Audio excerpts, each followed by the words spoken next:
Marriage is one of the most profound commitments two people can make. It's the decision to not only share a home or a last name, but to share a life, to blend two histories, two temperaments, two bodies, and two hearts into something resembling unity. Yet, for all the romanticism we attach to marriage, the day-to-day reality demands effort, honesty, curiosity, and vulnerability. And within that delicate balance, there is one element that often determines the emotional temperature of the relationship more than anything else: sexual connection. Sex is not the entirety of marriage, but it is one of the few experiences reserved exclusively for the two people within it. It is the space where trust either deepens or shatters. It is the place where insecurity either grows or evaporates. It is the meeting point of desire, comfort, identity, and belonging. When sex is healthy, compassionate, and mutually fulfilling, emotional intimacy tends to flourish. When it becomes neglected, pressured, routine, or disconnected, emotional distance often follows like a quiet shadow. This speech explores how sex affects emotional intimacy in marriage, not as a scientific lecture, but as a reminder of the deeper meaning behind physical connection, and why nurturing it may be one of the most important commitments a couple can make. The emotional language of touch. Human beings communicate in many languages, and words are only one of them. In marriage, touch becomes its own vocabulary. A kiss can say "I missed you." A gentle hand on the shoulder may whisper "I'm here for you." A long embrace can speak "I don't want to lose what we have." And sexual connection, when approached with intention and tenderness, can communicate the most powerful message of all: "You matter to me." Not just your mind, not just your achievements. You, in your full humanity. When a couple engages in sex, their bodies speak before their voices do. Physical closeness reduces stress hormones, increases bonding chemicals like oxytocin, and creates sensations of warmth and safety. This isn't merely biology, it becomes an emotional ritual. A married couple who touches each other regularly, through sex, but also through small gestures like holding hands or cuddling, builds an emotional foundation that softens conflict and strengthens trust. In a marriage where sexual connection is consistent, respectful, and loving, emotional intimacy has a place to settle and grow. But when touch becomes rare or transactional, the absence of that emotional language can feel like a quiet loss. The meaning behind desire. Desire in marriage is often misunderstood. It isn't just about physical craving. More often, desire is about wanting to be wanted. When one partner reaches for the other, it sends a message far deeper than physical need.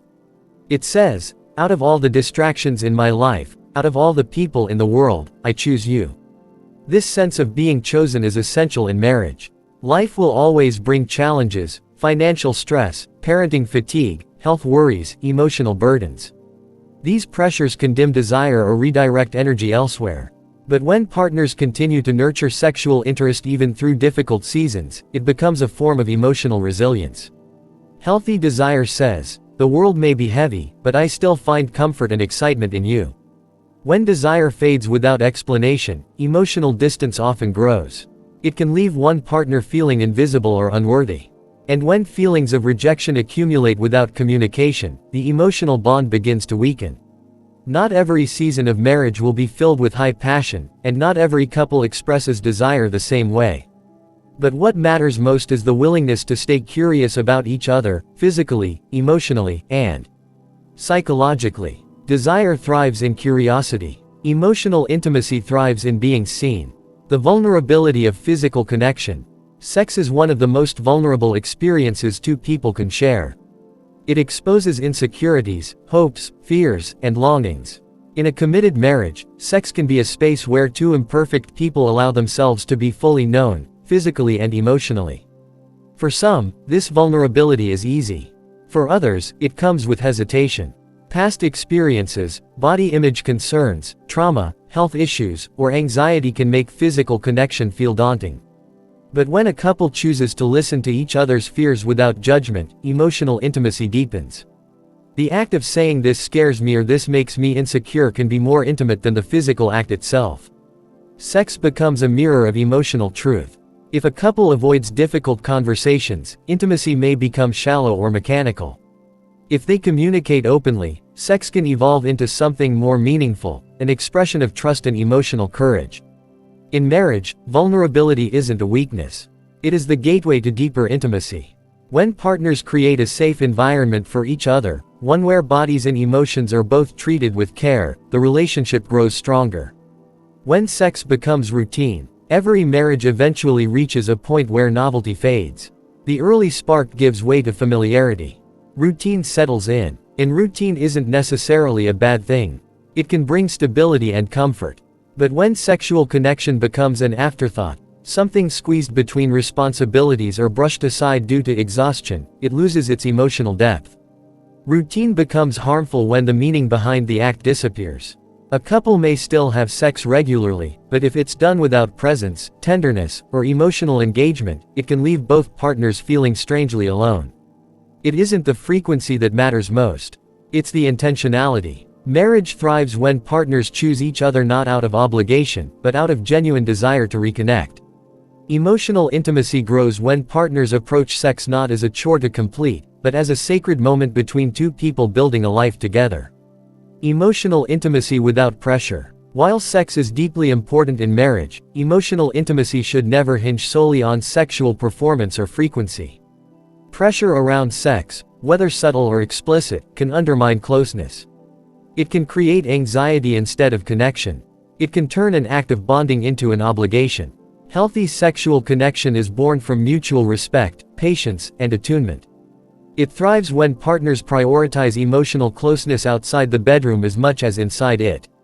When couples share meaningful conversations, laugh together, support each other's dreams, and remain emotionally available, sexual intimacy often follows naturally. Intimacy is not just what happens in moments of passion. It's built in the everyday moments of kindness, empathy, and shared vulnerability. Healing through physical connection. Marriage is not free from conflict. Arguments will happen. Misunderstandings will occur. At times, partners may hurt each other unintentionally. But sexual intimacy can become one of the ways couples heal. Not through avoidance. Not as a shortcut to bypass necessary conversations, but as a reaffirmation of connection after emotional repair. When couples resolve conflict with honesty and compassion, sex can serve as a symbolic renewal of closeness. It becomes a reminder that even after missteps, they choose unity. It becomes a form of healing, one that strengthens emotional trust. That said, sex should never be used as a substitute for communication. Reconnection without conversation may provide temporary comfort but can leave underlying issues unresolved. The healthiest marriages understand the balance: emotional repair through words, followed by physical reconnection through touch. The role of effort. Love in marriage is not simply an emotion. It is a practice, a daily commitment, an ongoing willingness to show up. Sexual connection requires effort, not forced energy, but intentional effort. This could mean setting aside time for physical closeness, creating space for affection throughout the day, experimenting with new ways of expressing desire, or simply checking in on each other's emotional and physical needs. Effort communicates value. When partners put in effort, they say, "You are important to me." This relationship deserves attention. Emotional intimacy grows when both partners feel valued. Sex becomes richer, more present, and more meaningful when supported by that foundation of care. When life changes the dynamic, life transitions inevitably affect sexual and emotional intimacy. The birth of a child can bring joy but also exhaustion. Career stress can shift priorities.